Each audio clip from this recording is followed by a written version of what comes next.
বিয়ে করেছো? হ্যাঁ, তোমার জন্য কি আজীবন বসে থাকবো? ভালো করেছো। বিয়ে তো করারই ছিল।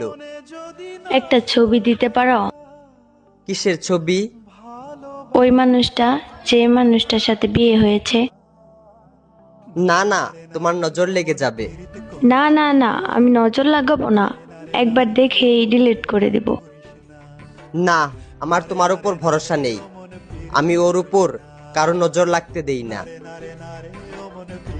তোমাকে আমার কসম, যদি আমাকে কোনোদিন ভালোবেসে থাকো তাহলে তার ছবি দাও। যে আখি জলে ওরে মন প্রেমের ব্যথায় বুকের খাতায় এইটা তো আমার ছবি। তোমার পর আমার জীবনে আর ভালোবাসাই আসে নাই। তারপরও মুখে এত হাসি নিয়ে ঘুরো।